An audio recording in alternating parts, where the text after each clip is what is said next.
I now request our chief guest, Shri P. Narhari ji, IAS Secretary, to give his inaugural address. Mr. P. Narhari is a distinguished bureaucrat currently serving as the Secretary and Industries Commissioner of the Department of MSME in Madhya Pradesh, with an additional charge as Managing Director of the MP State Cooperative Marketing Federation. With a background in engineering, he has excelled in his career, having been selected for both the Indian Engineering Services and the Indian Administrative Services. Mr. Narhari has achieved remarkable milestones throughout his tenure, such as leading Indore to become the cleanest city in India and making Gwalior district significantly barrier-free. His efforts have been recognized nationally with accolades, including the National Award for Empowerment of Persons with Disabilities and various innovations and Ease of Doing Businesses Award for Madhya Pradesh. Additionally, he has contributed as an author with books focusing on topics like women empowerment, cleanliness, and the development of MSMEs. Mr. Narhari's role as Secretary of MSME involves promoting the sector at national and international platforms, fostering economic ties with external stakeholders. So please. On work and vocational education emerging trends के इस कार्यक्रम के अवसर पर मंच पर उपस्थित doctor Deepak Paliwal ji, joint director इस संस्था के, professor Jaydeep Mandal ji, principal regional institute of education Bhopal, Shri C P Sharma ji, chairperson NITTER Bhopal, doctor Vinay Swaroop Mehrotra जी, और इस कार्यक्रम में उपस्थित सभी संस्था के महानुभाव और कार्यक्रम में उपस्थित सभी प्रतिभागी. The mantra to remain relevant in today's rapidly changing business and market is skill, reskill, and upskill. With this vision, we are constantly taking concrete steps to build a future-ready workforce. माननीय प्रधानमंत्री जी के ये शब्द जो है ये बहुत महत्वपूर्ण है, और यहाँ पर बैठे हुए आप सभी लोग जो इस वर्कशॉप में पार्टिसिपेट कर रहे हैं, माननीय प्रधानमंत्री जी का ये विजन है कि हमें अगर अपने देश में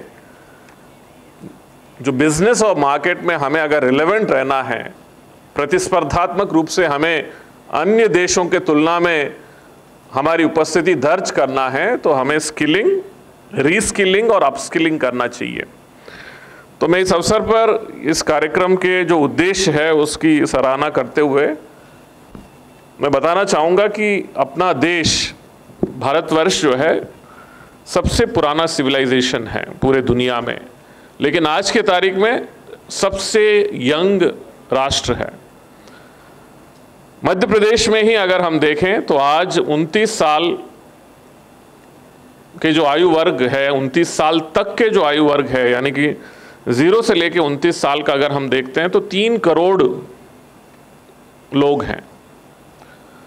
और ये 3 करोड़ लोगों के लिए, यानी कि 29 इयर्स के नीचे के जो 3 करोड़ व्यक्ति है, 3 करोड़ लोग हैं और युवा हैं, अगर हम 18 साल से 29 साल का आयु उम्र लेते हैं तो ये 1.5 करोड़ हो जाते हैं.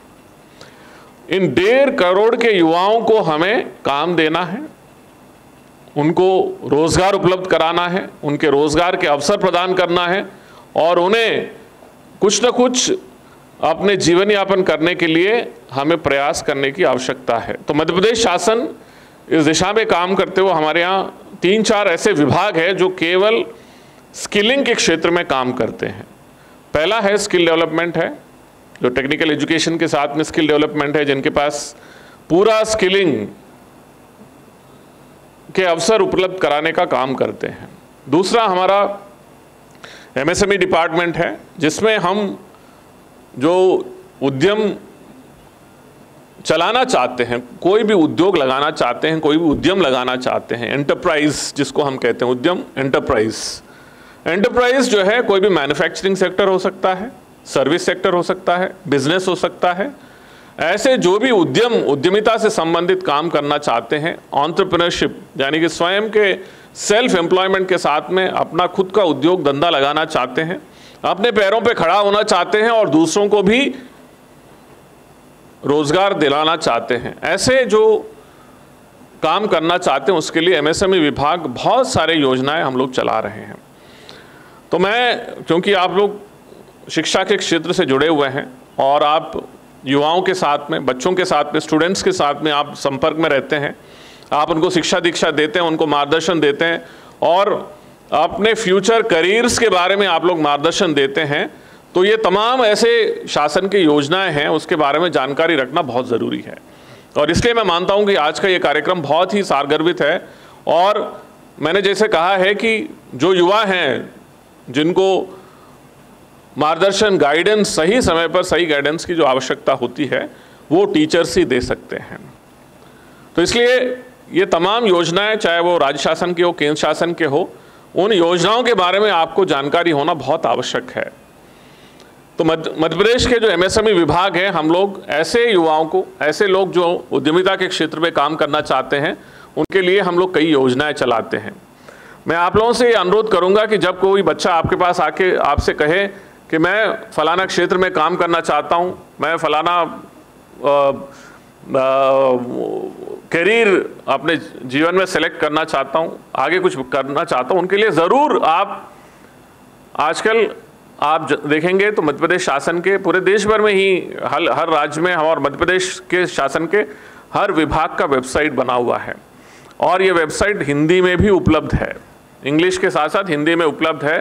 तो मेरा रिक्वेस्ट ये है कि थोड़ा सा रिसर्च करिए, थोड़ा सा आप लोग वेबसाइट्स पे जाकर उसमें जानकारी निकालिए। आजकल हम FAQs भी डालते हैं उसमें, यानी कि फ्रीक्वेंटली आस्क्ड क्वेश्चंस। FAQs में ये रहता है कि अगर मुझे कोई एंटरप्राइज चालू करना है, मुझे कोई बिजनेस स्टार्ट करना है, मुझे कोई अपना सर्विस के क्षेत्र में काम करना है, तो मुझे क्या करना चाहिए, कहाँ संपर्क करना चाहिए। तो आपको FAQs में लिखा रहता है कि आपको उस पर्टिकुलर व्यक्ति को, बच्चे को कहाँ जाके अपना एप्लीकेशन फिल करना रहता है। हम ये बात करते हैं कि हमारे जितने भी योजनाएं हैं, ये 8वीं कक्षा से लेकर जो व्यक्ति इन क्षेत्रों में काम करता है, वहां से प्रारंभ होता है। तो 8वीं कक्षा से लेकर इतने सारी योजनाओं में जो भी काम करना चाहते हैं, उनके लिए हम मध्य प्रदेश में उद्यम क्रांति योजना, मुख्यमंत्री उद्यम क्रांति योजना चलाते हैं, जिसमें हम इंटरेस्ट सबवेंशन देते हैं। हम साथ ही ये भी कर रहे हैं कि प्रति माह एक रोजगार दिवस करके कार्यक्रम आयोजन करते हैं। इसका उद्देश्य ये है कि जितने भी मध्य प्रदेश शासन के, केंद्र शासन के जितने भी रोजगार, स्वरोजगार से संबंधित योजनाएं हैं, उन सब योजनाओं का हम एक साथ, बहुत सारे लोगों का कंप्लेंट ये रहता है कि सर हम एप्लीकेशन देना चाहते हैं, लेकिन एप्लीकेशन देते हैं, एप्लीकेशन कहाँ देना है पहले तो वो पता नहीं है, एप्लीकेशन देते हैं तो उसका बैंक में जिसमें हमें लोन की आवश्यकता रहती है, राज्य शासन की जो सब्सिडियां मिलती हैं, वो कहाँ से कैसे प्राप्त करना है, कितना पेपर वर्क करना है, कितना भागदौड़ करना है। तो समय के साथ बहुत सारे बदलाव होते जा रहे हैं। जैसे हमने बहुत सिंपल सा एक एप्लीकेशन प्रोसेस बनाए, कोई भी MP ऑनलाइन का कोई भी केंद्र पर जाकर वहां पर समस्त करके एक पोर्टल हमने तैयार किया है। समस्त पोर्टल ऐसा पोर्टल है जिसमें व्यक्ति जाकर वहां पे जैसे ही अपना नाम लिखता है और फिर जैसे ही वो SC ST OBC या फिर जनरल, तो तुरंत आपको संबंधित योजनाओं की ओर ले जाता है। यानी कि अगर कोई OBC का व्यक्ति है तो उसको जितने योजनाएं मध्य प्रदेश शासन चलाता है, उन समस्त जितने योजनाएं हैं उसका लिंक्स पर ले जाता है। तो ऐसे अलग अलग जितने भी आयु वर्ग के लोग हैं, महिलाएं हैं, सबके लिए हमने समस्त पोर्टल पे एप्लीकेशन प्रोसेस किया है और वो एप्लीकेशन कंप्लीट होने के बाद सीधा बैंक के पास जाता है। यानी कि आप किसी भी व्यक्ति को बैंक में व्यक्तिगत पहुंचने की, फिजिकली पहुंचने की आवश्यकता ही नहीं है। और बैंक उस एप्लीकेशन को 1 माह के अंदर अनिवार्यता उसको स्वीकृत करना होगा या अस्वीकृत करना होगा। तो ये जो प्रोसेसेस हैं हमने इतना सिंप्लीफाई किया है, चाहे वो मुद्रा लोन हो, प्रधानमंत्री एम्प्लॉयमेंट गारंटी प्रोग्राम हो, हमारे नगरीय प्रशासन, ग्रामीण विकास, अनुसूचित जाति जनजाति, OBC, माइनॉरिटीज, सब के लिए जितने भी योजनाएं हैं ना, सब समस्त पोर्टल पे हमने एक जगह समाहित किया हुआ है। यह है स्वरोजगार। अब आते हैं बहुत इंपॉर्टेंट काम जो महत्वपूर्ण काम मध्य प्रदेश शासन कर रहा है वो है स्टार्टअप्स और इनोवेशन के क्षेत्र में। ये एक नया ऐसा फील्ड है, 2014 में जब माननीय प्रधानमंत्री जी ने स्टार्टअप इंडिया प्रोग्राम प्रारंभ किया था, केवल 70-80 स्टार्टअप्स हमारे देश में रजिस्टर्ड थे, रिकॉग्नाइज थे। आज 1 लाख स्टार्टअप्स पूरे देश भर में रिकॉग्निशन प्राप्त किए हैं और उसमें से लगभग 110 ऐसे स्टार्टअप्स हैं जो यूनिकॉर्न बन चुके हैं। अब स्टार्टअप क्या होता है और यूनिकॉर्न क्या होता है? स्टार्टअप वो होता है जिसके पास यूनिक आइडिया है, इनोवेशन है।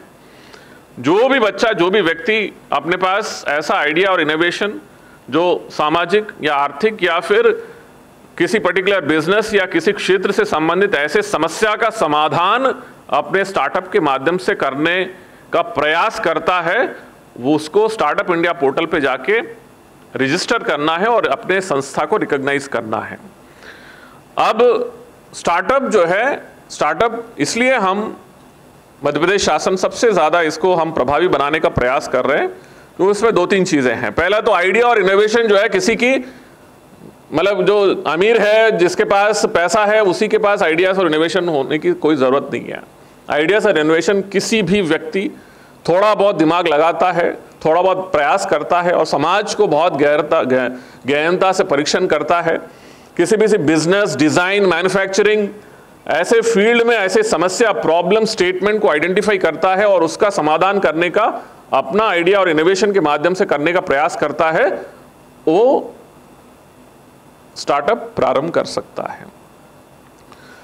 तो पहले के ज़माने में ऐसा होता था कि जब टाटा बिरला ऐसे संस्थाएं निर्मित हुए थे, उनको 50 साल, 70 साल, 80 साल लगते थे जब उनकी कंपनी 1000 करोड़ का एक रुपए से लेके 1000 करोड़ की संस्था बनने में उतना समय लगता था।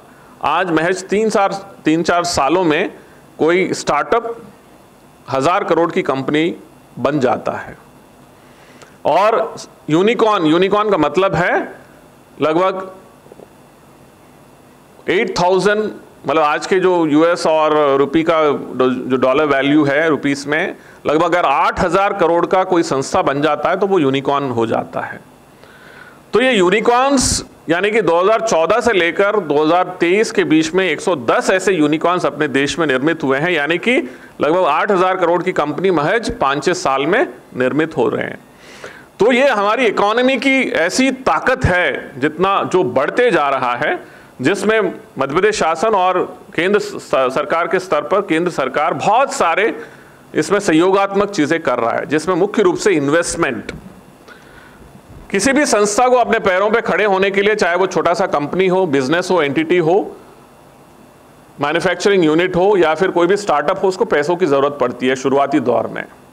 तो शुरुआती दौर में जो पैसा, सीड मनी जिसकी आवश्यकता होती है, वो सीड मनी मध्य प्रदेश शासन या फिर केंद्र सरकार उपलब्ध कराती है। बिजनेस एंटिटी एमएसएमईज के लिए एमएसएमई विभाग करता है और स्टार्टअप्स के लिए हमारे यहाँ एक एमपी स्टार्टअप सेंटर हमने निर्मित किया है और भारत सरकार के स्तर पे फंड ऑफ फंड्स करके एक ऐसा फंड निर्मित किया गया है जो 10,000 करोड़ से अधिक भारत सरकार ने उसमें फंड में लगाया। वो पैसा ऑलरेडी एग्जॉस्ट हो चुका है और भारत सरकार ने और अतिरिक्त राशि उसमें डाला हुआ है। तो मैं आपको इस अवसर पर, क्योंकि आप लोग टीचर्स हैं, आप बहुत अच्छे स्टूडेंट्स को अपने समक्ष में देखते हैं और जिसके पास छोटे छोटे इनोवेशन होते हैं, जिनके पास कुछ ना कुछ ऐसा आइडियाज होते हैं, तो माननीय मुख्यमंत्री जी ने हाल ही में युवा नीति का जब आविष्कार हो रहा था मध्य प्रदेश का, उस समय कहा था कि हम स्टूडेंट इनोवेशन फंड बनाएंगे मध्य प्रदेश शासन में। और ये स्टूडेंट इनोवेशन फंड बहुत जल्दी हम लोग इस जो नया सत्र प्रारंभ होने वाला है, बहुत जल्दी स्कूल्स रीओपन होते ही उस दौरान ये स्टूडेंट इनोवेशन फंड हम लाने वाले हैं। अब स्टूडेंट इनोवेशन फंड क्या होता है? स्टूडेंट इनोवेशन फंड वो होता है कि जिस स्टूडेंट के पास आइडियाज और इनोवेशन होते हैं, और इसको प्री इंक्यूबेशन स्टेज हम कहते हैं, यानी कि आपके पास जो आइडिया है उस आइडिया को आपको इंक्यूबेशन सेंटर पे ले जाने से पहले जो छोटा मोटा काम आपको करना रहता है अपने स्कूल में या अपने घर में बैठकर, उस आइडिया को के ऊपर काम करने के लिए थोड़ा थोड़ा फंड या फिर सपोर्ट की जो आवश्यकता रहती है, वो हम स्टूडेंट इनोवेशन फंड के माध्यम से कराने वाले हैं। हम लोग स्टार्टअप्स हो या एमएसएमईज हो, स्किलिंग के लिए, स्किलिंग यानी स्किल क्या होता है? स्किल ऐसा चीज होता है जो व्यक्ति एक बार उसको सीख ले तो अपने आजीवन पर्यंत उसको याद रखता है, उसके जहन में उतरता है। स्किल है मतलब आप एक बार साइकिलिंग सीख लिए हैं तो साइकिलिंग आप आजीवन साइकिल आप चलाएंगे। आप कोई लैंग्वेज सीख लिए हैं तो आप आजीवन चलाएंगे। आप कोई कारपेंटरी सीख लिए तो आप उसको जितना आप उसको बेहतर करते जाएंगे उतना आप, तो स्किलिंग ऐसा चीज है जो आप सीख कर उसको उसके माध्यम से अपना व्यक्तिगत डेवलपमेंट कर सकते हैं। तो हम उद्यमिता के क्षेत्र में एक बार आपने कुछ एम्प्लॉयज को लिया, लेकिन वो एम्प्लॉय स्किल्ड है कि नहीं है, स्किल्ड मैन पावर है कि नहीं है, उसको स्किलिंग कराने की आवश्यकता है, तो उसमें भी हम सपोर्ट करते हैं।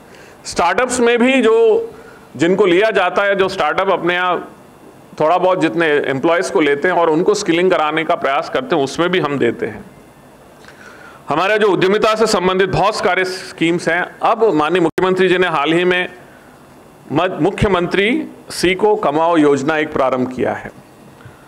मुख्यमंत्री सीखो कमाओ योजना इस बेसिकली अप्रेंटिसशिप का ये स्कीम है और हम 1 लाख युवाओं को इस वर्ष अभी उनको अप्रेंटिसशिप का उद्देश्य ही ये है कि किसी भी ऐसे संस्था में आप रजिस्टर करो, उस पर्टिकुलर ट्रेड में आप अपना ट्रेनिंग प्राप्त करो, कैपेसिटी बिल्डिंग करो, अपना स्किलिंग करा लीजिए और फिर तत्पश्चात आप उस संस्था में उस पर्टिकुलर ट्रेड में एक क्षेत्र में काम करने के लिए पूर्ण रूप से तैयार हो जाते हैं।